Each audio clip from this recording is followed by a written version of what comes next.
전국에 계신 유클레시아 성도 여러분, 고린도전서 13장 말씀을 가지고 유클레시아 강단 말씀을 시작하겠습니다.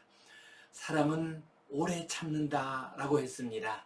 오래 참는 사랑은 우리와 적대적인 관계에 있는 사람, 악한 죄인들, 그들을 구원하는 사랑입니다. 또한 사랑은 온유하다라고 말씀하고 있습니다. 온유한 사랑은 약하고 부족한 사람을 향한 사랑입니다. 그들을 받아들이고 그들을 살리는 사랑입니다.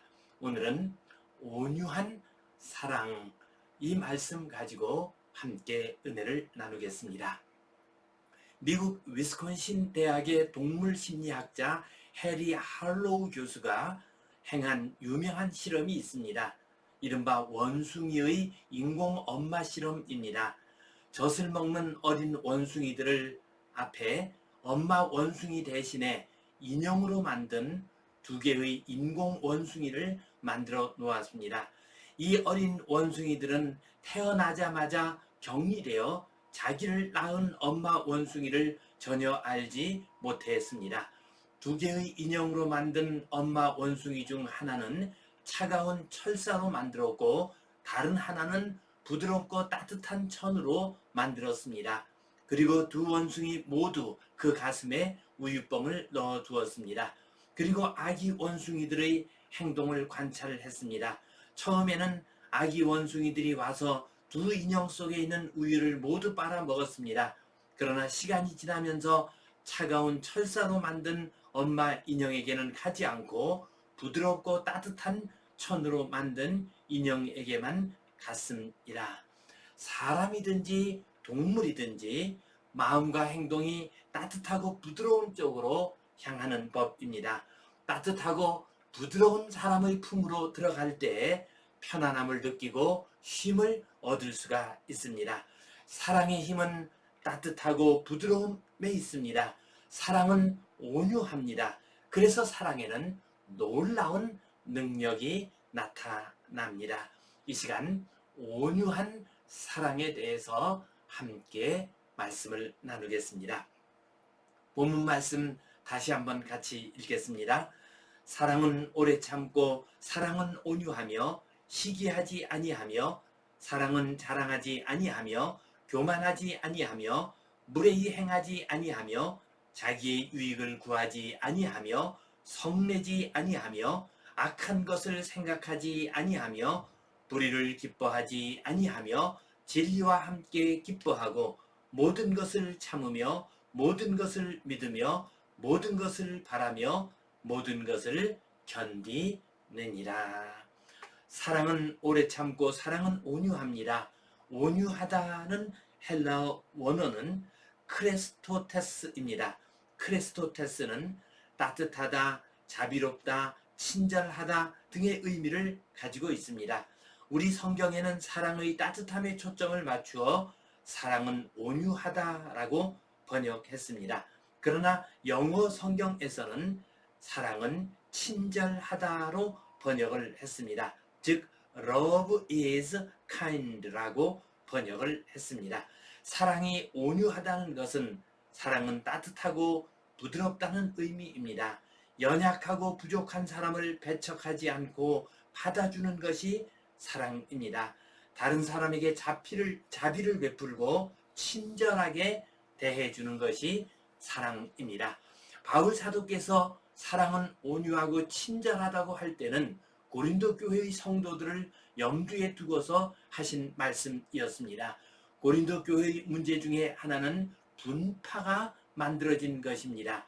그들은 바울파, 아볼로파, 게바파, 그리스도파 이러한 인물들을 내세우면서 파당을 지었습니다. 파당을 짓게 되면 나타나는 문제가 있습니다. 반대편에 속한 사람에게는 냉랭하고 불친절합니다. 특히 다른 파당에 있는 약한 사람, 부족한 사람에 대해서는 아주 거칠게 대합니다. 상대편의 장점이나 수고를 인정하지 않고 무슨 꼬투리라도 잡아서 깎아내립니다. 파당을 만들면 자기 편에 속한 사람에 대해서만 친절하고 반대편의 사람들은 배척합니다. 이것은 사랑을 상실한 것입니다. 그래서 바울 사도께서 사랑은 온유하다고 말씀하시면서 설사 생각과 파당이 다른 사람이라 해도 따뜻하고 친절하게 대하라고 권면하셨습니다. 사랑은 온유하고 친절합니다. 사랑은 모든 사람을 따뜻하게 받아주고 친절을 베풀어 줍니다. 우리는 지금 사랑을 잃은 시대를 살고 있습니다. 그래서 사람을 대할 때 따뜻하게 대하지 못하고 맹맹하게 대합니다. 모르는 사람, 힘이 없는 사람에게는 불친절하고 함부로 대합니다. 우리 사회에서 요즘 많이 쓰는 말 가운데 하나가 갑질을 한다는 말입니다.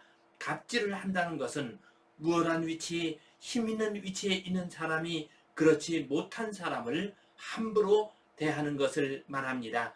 이런 행동을 하다 크게 역풍을 만난 사건이 이른바 대한항공 비행기를 되돌리다가 큰 낭패를 당한 조현아 사건입니다.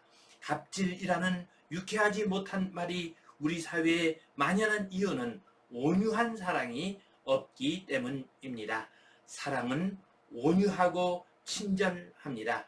이 사랑이 우리들 가운데 살아 움직여야 이 세상에서 힘없고 약한 사람들도 평안하게 살 수 있습니다. 우리가 왜 온유한 사랑을 가져야 합니까? 그 온유한 사랑은 자존감을 세워주는 사랑이기 때문입니다. 우리가 인생길 살아갈 때 꼭 필요한 것이 자존감입니다. 자존감이란 자신의 존재를 가치 있고 소중하게 여기는 것을 의미합니다. 자존감은 우리가 인생길 살아갈 때 없어서는 안 되는 영혼의 자양분입니다. 이 자존감을 공급하는 것이 사랑입니다. 온유한 사랑, 친절한 사랑이 우리에게 자존감을 줍니다. 우리 시대의 큰 질병은 많은 사람들의 자존감이 무너지고 있다는 사실입니다. 경쟁이 심한 사회에서 경쟁에서 밀리면 자존감을 잃어버립니다. 우리 젊은이들이 애써 수고하였음에도 원하는 일자리를 얻는 데 실패하면 자존감을 잃게 됩니다. 사회계층이 자꾸 고착화되고 있습니다. 그러다 보니 능력 있고 유복한 부모를 만나지 못한 자녀들이 자존감을 잃고 있습니다. 요즘 유행하는 말 흙수저 인생이라는 말은 자존감을 잃어버린 세대가 사용하는 불행한 언어입니다. 자존감을 잃으면 자신을 쓸모없고 무가치한 인생이라고 생각하면서 삶의 의미와 삶의 의지를 잃게 됩니다. 이러한 시대에 자존감의 회복은 참으로 필요하고 중요한 문제입니다. 사랑은 온유하고 친절합니다. 온유하고 친절한 사랑은 그 사랑을 받는 사람에게 자존감을 심어줍니다. 그가 귀하고 가치 있는 인생임을 느끼게 해줍니다. 아무리 보잘것없는 사람이라 해도 다른 사람으로부터 사랑을 받으면 자신이 가치 있고 소중한 인생이라고 생각하게 됩니다. 하나님의 사랑은 온유하고 친절합니다. 그래서 그 어떤 인생이라도 친절하게 맞이하십니다. 우리 주님께서는 주님 앞으로 나온 사람들을 다 온유하고 친절하게 대해 주셨습니다. 수많은 병자들과 귀신 들린 사람들이 주님을 찾아왔을 때 온유한 사랑으로 친절하게 맞이하시고 고쳐주셨습니다.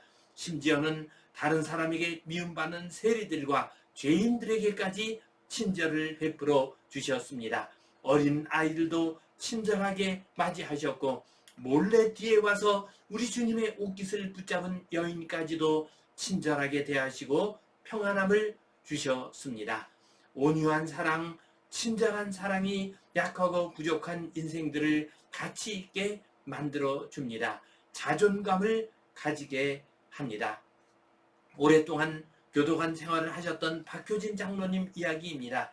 박효진 장로님은 교도관으로서 많은 죄수들을 감독하는 일을 했습니다. 그 과정에서 많은 죄수들에게 복음을 전하였고 많은 사람들이 주님 앞으로 돌아왔습니다. 장로님께서는 사형수들까지도 온유한 사랑으로 대해 주셨습니다. 사형수를 저주받은 인간이 아니라 천국으로 떠나는 형제로 대해 주었습니다. 이것이 온유한 사랑, 친절한 사랑입니다. 이 사랑을 받은 사형수들은 박효진 장로님의 품 안에서 펑펑 울었습니다. 그 울음은 자신의 불행한 과거에 대한 회한의 눈물이면서 또한 자신도 사랑받을 만한 가치가 있는 인생이라는 깨달음을 가진 기쁨의 눈물이었습니다. 온유한 사랑, 친절한 사랑을 받으면 비록 사형수라 할지라도 자신이 하나님의 자녀임을 깨닫게 됩니다. 자신을 소중한 존재로 여기게 됩니다. 우리는 모두는 다 부족하고 연약한 인생들입니다. 다른 사람들에게 내세울 것이 별로 없는 인생입니다. 이 세상 살다가 보면 자존감이 무너질 때가 참 많습니다.